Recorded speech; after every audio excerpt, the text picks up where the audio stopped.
आज के डेट में ज़्यादातर कार कंपनियाँ एसयूवी तो बना रही हैं, लेकिन जब बात रियल एसयूवी की होती है तो मुझे लगता है शायद ही कुछ कार कंपनियाँ आज की डेट में बची हुई हैं जो सही मायनों में रियल एसयूवी बना रही हैं। और आज की डेट में एसयूवी की डेफिनेशन में भी काफ़ी कुछ बदला जा चुका है, या ये कहें कि बदलाव आ चुके हैं। और बदलाव कहें या कुछ भी कहें, आज की डेट में एसयूवी की डेफिनेशन में इतना बड़ा अंतर आ चुका है कि शायद कई लोगों को ये ना पता हो कि रियल एसयूवी वाकई में होती क्या है। आज के डेट में अगर आप देखें तो नॉर्मली क्रेटा सेल्टोस को लोग एसयूवी की तरह प्रेजेंट कर रहे हैं, और लोग उसको मानते भी हैं कि ये एक एसयूवी थी। लेकिन जो रियल मायने में एसयूवी होती हैं या थी, वो आज से ज़्यादा नहीं 10-12 साल पहले अगर आप देखें तो एक नहीं कई सारी ऐसी एसयूवी आपको मिल जाएंगी जो कि रियल मायने में एसयूवी थी।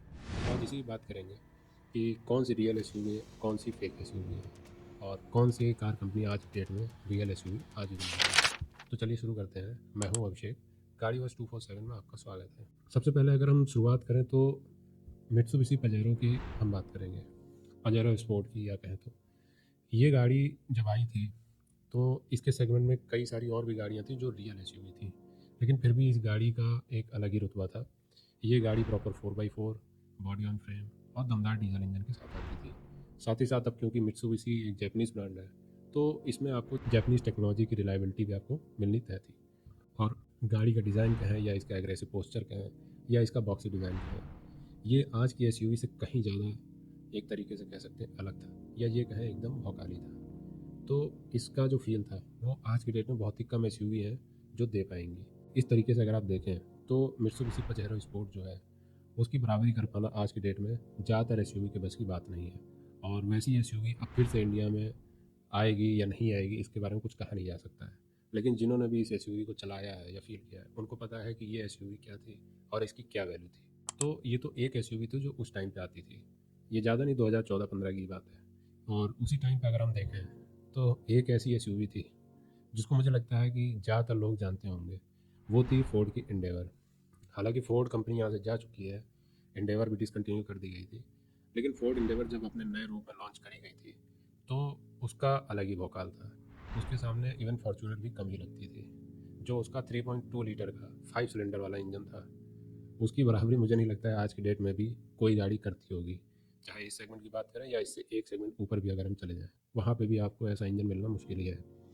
लेकिन फॉर्चूनर की रिलायबिलिटी, लो मेंटेनेंस कॉस्ट और भी कई सारी चीज़ें थी जिसकी वजह से इंडेवर फॉर्चूनर से पीछे रही। लेकिन आज भी इंडेवर की बराबरी करना, चाहे फॉर्चूनर हो या कोई भी गाड़ी हो, उसकी बराबरी वो नहीं कर सकती है।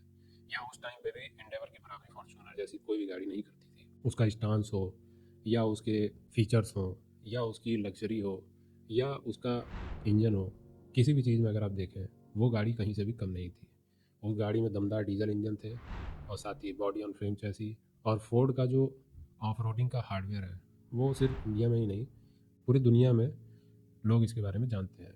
फोर्ड के पिकअप ट्रक्स वगैरह भी जो आते हैं उसके बारे में लोगों को पता है कि वो कितने कैपेबल है। और इंडिया में तो खैर ये डिसकंटिन्यू कर दी गई थी, लेकिन बाहर कई सारे देशों में अभी भी आपको फोर्ड की इंडेवर फोर्ड एवरेस्ट नाम से मिल जाएगी। और आज भी अगर फोर्ड की इंडेवर इंडिया में लॉन्च होती है तो मुझे लगता है बहुत से लोग ऐसे हैं जो इस इंतज़ार में है कि टोयोटा फॉर्चूनर का कोई राइवल आए, और वो राइवल अगर हम देखें सही मायनों में तो फोर्ड की इंडेवर ही हो सकती है। हालांकि बाद में जब फोर्ड इंडेवर को 2 लीटर इंजन के साथ लॉन्च किया गया था तो वो इंजन एक तरीके से कह सकते हैं जिस साइज़ की गाड़ी थी उसके लिए थोड़ा अंडर पावर था, लेकिन उसका 10 स्पीड गियरबॉक्स जो था वो उसको किसी तरीके से मैनेज कर लेता था, आपको फील नहीं होने देता था कि इंजन अंडर पावर है। ओवरऑल देखें तो फोर्ड इंडेवर का रुतबा अलग ही था, उसकी बराबरी कर पाना आज की डेट में किसी के बस की बात नहीं है। इवन फॉर्चूनर भी उसकी बराबरी नहीं कर सकती है। ये बात हुई फोर्ड के इंडेवर की। फिर अगर हम बात करें तो टाटा की सफारी, या ये कहें सफारी स्टॉर्म की। टाटा ने इंडिया में 4x4 vehicle safari daikon launch करके एक तरीके से इंडियन मार्केट को हिला दिया था। उस टाइम पे 4x4 व्हीकल लाना अपने आप में एक बहुत बड़ी चीज़ थी, और सफारी डाइकॉन जब आई थी तो उसका अलग ही रुतबा था। इवन आज भी अगर आप देखें तो कई सारे वीआईपी मोमेंट्स जो होते हैं उनमें जो सरकारी गाड़ियाँ होती हैं उसमें आपको सफारी डाइकॉन मिल जाएगी, और आप टाइम के साथ साथ देखें उसमें आपको स्टॉर्म भी मिल जाएगी। और सफारी एक ऐसी गाड़ी थी जिसकी की बराबरी कर पाना इस सेगमेंट में अच्छे अच्छे गाड़ियों के बस की बात नहीं थी। इवन फॉर द मैटर जब बात भौकाल या रुतबे की आती थी तो स्कॉर्पियो भी उसके बराबर नहीं खड़ी होती थी। या अगर आप उसके डायमेंशन की बात कर लें तो वहाँ पे भी स्कॉर्पियो कहीं पे भी नहीं टिकती थी। लेकिन सफारी में जो दिक्कत थी वो एक रिलायबिलिटी का इशू था। इसी वजह से महिंद्रा की जो स्कॉर्पियो आती है उसने सफारी को बीट किया जब सेल्स के नंबर की बात आई तो, क्योंकि उसकी लो कॉस्ट ऑफ ओनरशिप कहीं ना कहीं एक एडवांटेज थी। लेकिन सफारी के साथ ये हमेशा रिलायबिलिटी का इशू था कि उसका कभी भी कोई पार्ट धोखा दे सकता था। इसी वजह से सफारी डिसकंटिन्यू कर दी गई और उसके सेल्स के नंबर अच्छे नहीं थे बेसिकली, इस वजह से टाटा ने सफारी को डिसकंटिन्यू कर दिया। लेकिन आज भी अगर आप देखें सफारी अगर आपको कहीं दिख जाए तो आपको ऐसा लगेगा चलता फिरता जहाज है वो। और उसके कंफर्ट की बात करें या उसके स्पेस की बात करें तो वैसा स्पेस और वैसा कंफर्ट मिल पाना आज की डेट में बहुत ही मुश्किल है। एक बार अगर आपको मौका मिले तो ज़रूर इस चीज़ को फील करिएगा। बाकी आज भी सफारी अगर आपको कहीं दिखती है तो नॉस्टैल्जिक फीलिंग आपको ज़रूर आएगी। इसके बाद कुछ और एसयूवी की बात कर लें अगर, तो वहाँ पे जैसे अभी टाटा ने लॉन्च की है नई सियरा, इसी तरह जब टाटा की सियरा ओरिजिनल वाली जब 90s में लॉन्च हुई थी वो अलग ही गाड़ी थी, उसका एक अलग ही क्लास था। मतलब उस टाइम पे ऐसी गाड़ी थी जिसकी कि मतलब चाहे डिज़ाइन कहें या कुछ भी कहें, वैसा डिज़ाइन कहीं पे भी किसी ने एक्सपेक्ट नहीं किया था। और वो अपने आप में एक यूनिक गाड़ी थी। 2 डोर की गाड़ी उस टाइम पे लॉन्च करना एक अपने आप कह सकते हैं कि टाइम से पहले की बात थी। और उसमें भी वही दमदार diesel engine, body on frame chassis, ये सब फीचर आपको उसमें मिल जाते थे। और उस एसयूवी की बराबरी करना आज की डेट में टाटा की जो नई सियरा आई है उसके बस की बात नहीं है। फिर अगर हम चाहे देखें और एसयूवी को तो उसमें महिंद्रा की मार्शल ले लें या महिंद्रा की आर्मडा ले लें, ये सब ऐसी एसयूवी थी जो लो कॉस्ट में आती थी और इनको ज़्यादातर लोग अफोर्ड कर सकते थे। और इनकी रिलायबिलिटी ऐसी है कि अगर आज भी आप देखें तो जो पहाड़ी राज्य हैं या जो नॉर्थ ईस्टर्न स्टेट है वहाँ पे आपको ये सब गाड़ियाँ मिल जाएंगी। और ये सब गाड़ियाँ आज भी बहुत ही कम मेंटेनेंस के साथ अच्छे से काम कर रही हैं। हालांकि पॉल्यूशन की दिक्कत हो सकती है, लेकिन जिस पर्पज़ के लिए इनको बनाया गया था, रफ़ एंड टफ यूज़ के लिए, वो आज भी इस पर्पज़ को सर्व कर रहे हैं। वहीं अगर एक और इस एसयूवी की बात करें तो वो है टाटा की सुमो। ये अपने सस्पेंशन की वजह से फेमस थी। मतलब ये गाड़ी ऐसा लगता था कि ये गाड़ी चलती नहीं तैरती है। इसमें आपको कोई भी जो रोड के पैचेस थे या मतलब आपको कोई भी गड्ढा वगैरह मिलेगा वो आपको फील नहीं होता। हालांकि इसका एक साइड इफेक्ट भी था, ये पलटती बहुत जल्दी थी। लेकिन अगेन ये रफ एंड टफ यूज़ के लिए बनी हुई थी और ये अपना पर्पज़ अच्छे से सर्व कर रही थी। आज भी आपको ये पहाड़ी राज्य या नॉर्थ ईस्टर्न स्टेट में मिल जाएंगी देखने को, और अपना काम बहुत अच्छे से कर रही हैं। और ये सब गाड़ियाँ ऐसी थी कि इनमें मेंटेनेंस के कोई खास खर्चे नहीं थे। लेकिन फिर भी जिस तरीके से इनको यूज़ करा जा रहा है या यूज़ किया जाता है, वो अगर और कोई गाड़ी आज की डेट में अगर आप यूज़ करेंगे तो मुझे लगता है बहुत जल्दी है वो जवाब दे जाएंगी। ये तो थी बात कुछ पुराने टाइम की गाड़ियों की, जैसी गाड़ियाँ अब आज के टाइम पे नहीं आती हैं।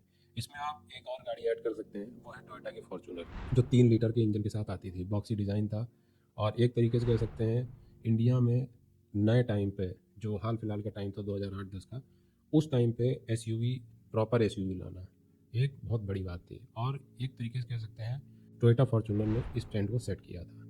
और वो जो डिज़ाइन था टोयोटा फॉर्च्यूनर का, boxy design proper old school का, और पूरे हार्डवेयर जो आपको रिक्वायर होते हैं ऑफ रोडिंग के लिए, उसके साथ जब लॉन्च की गई थी तो ये गाड़ी अलग ही गाड़ी थी। इसकी भी बराबरी कर पाना आज के बस की बात नहीं है। हालांकि नई जनरेशन की फॉर्च्यूनर आज भी आ रही है। तो ये थी कुछ पुराने टाइम की गाड़ियों की बात जो रियल मायनों में एसयूवी थी, और इनको छू पाना आज की डेट में ज़्यादातर एसयूवी के बस की बात नहीं है। अब बात करेंगे आज की डेट में जो एसयूवी आ रही हैं और कैसे लोगों की डेफिनेशन बदल चुकी है एसयूवी की, उसको भी आपको देखने को मिल जाएगा। सबसे पहले शुरुआत कर लेते हैं टाटा से। अब क्योंकि टाटा की सफारी एक ऐसा प्रोडक्ट था जिसकी एक अपनी लेगेसी थी, लेकिन आज की डेट में जो टाटा ने सफारी लॉन्च करी है वो एक तरीके से कह सकते हैं कि सफारी का नाम खराब ही कर रही है। क्योंकि उसमें आपको सफारी वाले कोई भी गुण नहीं मिलने वाले हैं। डिज़ाइन तो खैर एक अलग चीज़ है, लेकिन हार्डवेयर की जब बात आती है वो सारे हार्डवेयर उसमें मिसिंग है जो एक प्रॉपर एसयूवी के लिए रिक्वायर्ड होते हैं। ना ही बॉडी ऑन फ्रेम चैसी है, ना ही 4x4 का ऑप्शन है। डीजल इंजन ठीक है, उसकी पावर फिगर भी ठीक है, और ऐसा नहीं लगेगा कि आपको डीजल इंजन में कमी है। लेकिन हार्डवेयर जो है मैकेनिकल हार्डवेयर वो उसमें मिसिंग है। लेकिन अगर आप जो आज की जनरेशन की एसयूवी है उसको सिर्फ लग्जरी और कंफर्ट के हिसाब से देखेंगे तो वो गाड़ी अच्छी है। हालांकि उसको कोई और नाम के साथ भी लॉन्च किया जा सकता था, लेकिन सफारी नाम देके एक तरीके से कह सकते हैं टाटा की जो लेगेसी थी सफारी की उसको उन्होंने डाउनग्रेड ही किया है। वहीं और बात करें तो टाटा की जो हैरियर है ये भी काफ़ी अच्छी गाड़ी है, लेकिन जब बात एसयूवी की आती है तो वहाँ पे ये भी लैग कर जाती है। हालांकि ये गाड़ी काफ़ी कैपेबल हो सकती थी अगर इसको 4x4 में लॉन्च किया जा सकता है। जैसा कि हैरियर की जो ईवी आती है वो ऑल व्हील ड्राइव ऑप्शन के साथ आती है, और सबने देखा है कि वो गाड़ी कितनी कैपेबल है। लेकिन आज भी डीजल इंजन या पेट्रोल इंजन के साथ ये गाड़ी नहीं लॉन्च हुई है 4x4 में, तो वहाँ पे ये गाड़ी लैग कर जाती है। और हैरियर का डिज़ाइन एक तरीके से इवोल्यूशनरी है, और जब बात लग्जरी और कंफर्ट की आती है वहाँ पे भी हैरियर का कोई जवाब नहीं है। लेकिन एसयूवी के सेंस में ये गाड़ी आज भी पीछे ही रह जाती है। फिर अगर हम बात करें तो ज़्यादातर लोगों के दिमाग में जब एसयूवी की बात आती है तो क्रेटा, सेल्टोस, या होंडा की एलिवेट, या मारुति की एल्टरा, या टोयोटा की हाई राइडर, ये सब एसयूवीज आती हैं। हालांकि इनमें एसयूवी वाले कोई भी गुण नहीं है, ये एक तरीके से कह सकते हैं कि बड़ी हैचबैक्स हैं, थोड़ा बड़ा ग्राउंड क्लियरेंस, थोड़ी बड़ी गाड़ियाँ बस, और इसमें और ऐसे कोई गुण नहीं है जो इनको एक एसयूवी बनाए। हालांकि ये अपना पर्पस फुलफिल कर रही हैं, जिनकी जैसी रिक्वायरमेंट है वो उस पर्पस को सर्व कर रही हैं, लेकिन सही मायनों में जब एसयूवी की बात होती है तो ये उस डेफिनेशन में कहीं से भी खरी नहीं उतरती है। हालांकि लोग इसको एज ए एसयूवी ट्रीट कर रहे हैं, वो उनका अपना परसेप्शन है। लेकिन ये तो बात हुई कुछ ऐसी गाड़ियाँ, ये सब जो एक लिमिटेड बजट में आती है। लेकिन स्कोडा की कोडियक जैसी गाड़ी भी अगर आप देखें तो मोनोकॉक जैसी फुल व्हील ड्राइव, हालांकि इसमें ऑल व्हील ड्राइव का ऑप्शन आपको मिल जाएगा, लेकिन फिर भी जो इसका बेस वेरिएंट है उसमें आपको ऑल फ्रंट व्हील ड्राइव का ही ऑप्शन मिलेगा। तो आप देख सकते हैं कहीं से भी ये सब गाड़ियाँ एसयूवी की डेफिनेशन में खरी नहीं उतर रही हैं। और फॉक्सवैगन की टाइगन भी आती है, ये भी वही फ्रंट व्हील ड्राइव ऑप्शन के साथ और पेट्रोल इंजन के साथ आपको मिल जाएगी। और महिंद्रा की एक्सयूवी 700 भी अगर आप देखें तो ये भी मोनोकॉक जैसी फ्रंट व्हील ड्राइव में आपको मिलती है। हालांकि इसका डीजल इंजन दमदार है और इसमें आपको ऑल व्हील ड्राइव का भी ऑप्शन मिल जाता है, लेकिन प्रॉपर एसयूवी ये भी नहीं कही जा सकती है। तो यहाँ पे ये सब गाड़ियाँ अगर आप देखें तो ये एक बेसिक पर्पस आपको फुलफिल करके दे देंगी, हायर ग्राउंड क्लियरेंस के साथ और ठीक ठाक इंजन के साथ। लेकिन जब बात आती है रियल एसयूवी वाली तो ये सब गाड़ियाँ वहाँ पे पीछे ही रह जाएंगी। अब बात करते हैं कि कौन सी ऐसी कंपनियाँ हैं जो आज भी रियल मायने में ट्रू एसयूवी बना रही हैं। इनमें से सबसे पहली कंपनी है एक महिंद्रा, दूसरी है टोयोटा, तीसरी है मारुति। मारुति का नाम सुन के आप चौंकिए मत, क्योंकि मारुति की जो जिमनी आती है वो काफ़ी केपेबल ऑफ रोडर है और ये ऐसा प्रोडक्ट है जो कि काफ़ी अंडररेटेड है और इसकी सेल अच्छी होनी चाहिए थी, लेकिन कह सकते हैं कि मारुति ने इसकी प्राइसिंग ऐसी रखी है जहाँ पे इसकी वजह से इसकी सेल के नंबर डाउन जा रहे हैं। हालांकि इसकी प्राइसिंग को और रैशनलाइज किया जाए तो इसके सेल के नंबर अच्छे हो सकते हैं और लोगों को जिमनी को ट्राई करना चाहिए। ये काफ़ी कैपेबल गाड़ी है, हर कंडीशन में आपको ये निकाल के दे देगी। फिर उसके बाद अगर हम बात करें टोयोटा की, तो टोयोटा में आपको दो प्रोडक्ट मिल जाते हैं, पहले ये फॉर्च्यूनर, दूसरा है इसका पिकअप ट्रक हाइलक्स। फॉर्च्यूनर की बात करें तो फॉर्च्यूनर ही आज की डेट में एक तरीके कह सकते हैं सेगमेंट किंग है, इसका कोई कॉम्पिटिटर आज की डेट में नहीं बचा है। पहले एक कॉम्पिटिटर था, वो थी फोर्ड इंडेवर, जो प्रॉपर इसके कॉम्पिटिशन में थी, लेकिन अब फोर्ड यहाँ से जा चुकी है, तो एक तरीके कह सकते हैं कि फॉर्च्यूनर ही सेगमेंट किंग है। और ये गाड़ी आज भी दमदार एसयूवी की तरह रोड पे आपको दिख जाएगी। इसमें हर वो चीज़ आपको मिल जाएगी जो आपको रिक्वायरमेंट है, चाहे वो बॉडी ऑन फ्रेम हो, 4x4 का ऑप्शन हो, टोयोटा की रिलायबिलिटी हो, दमदार डीजल इंजन हो, हर वो चीज़ आपको इसमें मिल जाएगी। और टोयोटा की कॉस्ट ऑफ ओनरशिप बहुत कम है, तो ये फैक्टर भी इसके फेवर में ही जाता है। वहीं सेम इंजन ऑप्शन के साथ टोयोटा का हाइलक्स पिकअप ट्रक भी आपको मिल जाएगा। ये उनके लिए है जो कि आउटिंग करना चाहते हैं, कैंप लगाना चाहते हैं, उनके लिए बढ़िया गाड़ी है और काफ़ी कैपेबल गाड़ी है। तो ये थी बात टोयोटा की। अब बात करते हैं महिंद्रा की। आज के डेट में अगर हम देखें तो महिंद्रा ही एक इकलौती ऐसी कंपनी बची है जो कि सही मायनों में हर सेगमेंट में इसने अपनी एसयूवी लॉन्च की है, चाहे वो बोलेरो नियो हो या बोलेरो हो या फिर महिंद्रा की स्कॉर्पियो हो या स्कॉर्पियो एन हो या थार हो या थार रॉक्स हो। आपको हर सेगमेंट में, या कहें 10 से लेके, या ये कहें कि 10-11 लाख से लेके आपको 30-35 लाख तक के बजट में एसयूवी आपको महिंद्रा दे देगी। और महिंद्रा के फेवर में यही चीज़ जाती है कि महिंद्रा ही इकलौती ऐसी कंपनी बची है जो इतने प्रोडक्ट इतनी वैरायटी के साथ लॉन्च कर रही है। और इसीलिए अगर आप सेल के नंबर देखेंगे जब बात एसयूवी की आती है तो महिंद्रा अनडिस्प्यूटेड किंग है आज भी। और महिंद्रा की इस लेगेसी को बीट कर पाना हाल के टाइम पे तो मुश्किल ही दिख रहा है।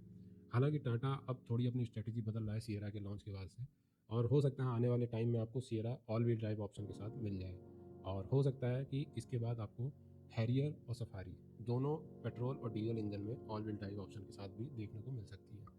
लेकिन आज अगर हम देखें तो महिंद्रा को जब बात एसयूवी की आती है, बीट करना किसी के बस की बात नहीं है।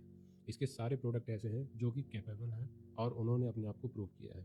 और महिंद्रा का जो डीजल इंजन है वो भी काफ़ी अच्छे से काम कर रहा है, उसमें भी रिलायबिलिटी कोई इशू नहीं है। हालांकि जब से ये BS6 नॉर्म की वजह से DPF फिल्टर का जो इशू हुआ है उसकी वजह से ज़्यादातर डीजल गाड़ियों में दिक्कतें हैं, लेकिन फिर भी अगर हम ओवरऑल देखें तो महिंद्रा की डीजल गाड़ियाँ आज भी सक्सेस हैं और आने वाले टाइम में भी इनमें ऐसी कोई दिक्कतें दिख नहीं रही हैं, अनलेस कि BS7 नॉर्म्स आते हैं और उनकी क्या रिक्वायरमेंट्स होती हैं और उसका कंपनी पे क्या इम्पैक्ट पड़ता है वो देखने वाली बात होगी। लेकिन जब बात एसयूवी की है तो आज महिंद्रा अनडिस्प्यूटेड किंग है और आने वाले टाइम में भी बना रहेगा।